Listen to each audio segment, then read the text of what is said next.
Hello everybody and welcome back to another episode of the Points of Articulation. My name's Dave and it's Micro Machine March. So today we're looking at the Star Trek Micro Machines Klingon Bird of Prey. Now this was released in a couple 3-packs. Also, I got mine in collector set number 1, which was released around 93-94. Now for those who don't know, the Klingon Bird of Prey is a very iconic ship from the Star Trek franchise. First seen in Star Trek 3, The Search for Spock. So very nice ship, very iconic look. Very bird-like, and I remember reading an article that Leonard Nimoy, who plays Spock and directed Star Trek 4 and was working on Star Trek 3, wanted this to be a Romulan ship. However, nobody really knew the Romulans that well, so they stuck with the Klingons, and I'm glad they did, because the ship worked out better that way. And speaking of Star Trek 4, besides the Wrath of Khan and First Contact is probably one of my favorite Star Trek films of all time, and it's my good friend Doug's favorite one as well. And it had a lot of great lines. I think one of my favorite lines is when Kirk's walking across the street, and a taxi almost hits him and honks their horn and calls him a dumbass. And Captain Kirk is like, slams on his hood, he's like, well, double dumbass on you. And it's funny because you never think William Shatner really talks like that, but I met the guy, and I'll never forget, I put my arm out and shake his hand, and I'm like, nice to meet you. And he looks at me and he's like, nice to meet you too. It's really funny. But anyhow, for the size of the Bird of Prey, I think we could go with 1 3/4 inches long, and I would say maybe 2 1/4 inches wide. So it's a nice sized ship. Great paint, great mold. Let's start looking at them and get this review rolling. Now the Bird of Prey has a great mold. And I could talk about this thing for hours, but I'm going to try and keep it low. Save the big review for the Eagle Moss one. But as we can see, we have our bridge. This red line right here is actually the cloaking emitter. Underneath that headpiece, because it's like a bird, so I'm going to call this the head, the neck, the wings, Right here in the center of this red dotted circle is the photon torpedo launcher. Then we have our central corridor going down to the main body right here. It's covered with nice lines and modules. Very nice. We see some windows. Very cool. And I always like this section here. Now in the movie, these winds could go up and down, depending on what it's being used for. Like right now, this is attack mode.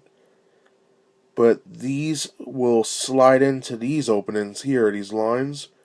So that way the winds could, basically the winds would go about that high, flipped up, and that's so it could land. Very interesting design right there. But look at all this great detail. Very nice. For the winds, just check out all those lines right there. Very cool, coming right down to the disruptor cannons, which are molded pretty damn good. Just very nice.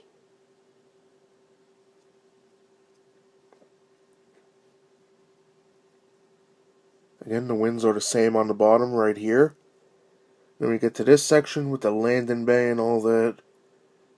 Just very cool. Copyright crab, peg hole. And then last is our impulse engine slash warp engine right there. This is very cool. We can see some detail right there in the engine itself. And just an amazing job with all this detail. Very awesome.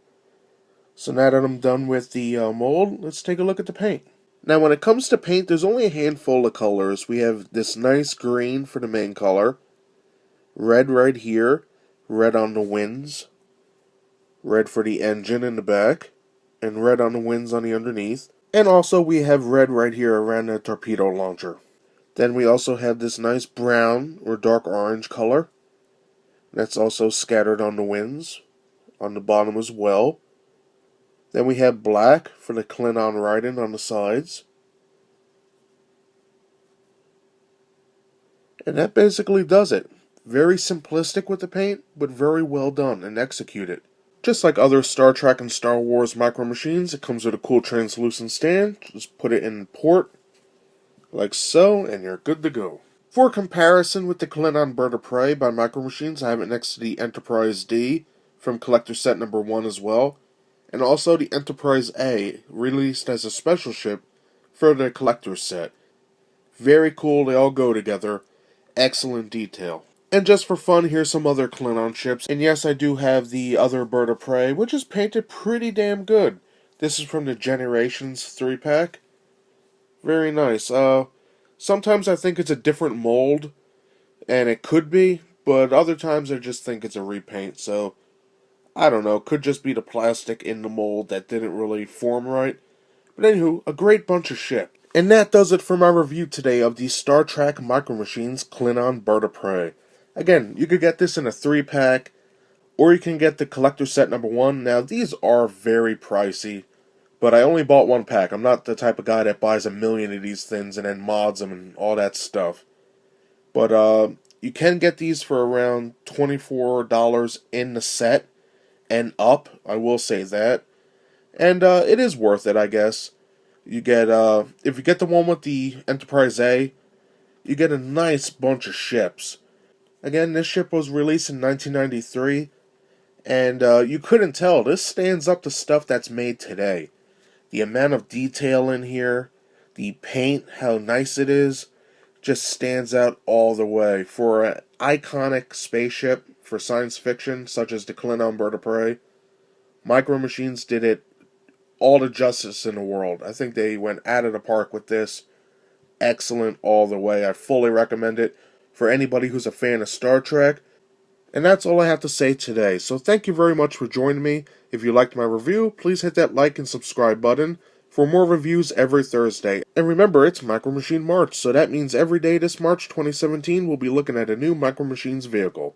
So thanks again for watching, and I'll see you next time. Bye everybody.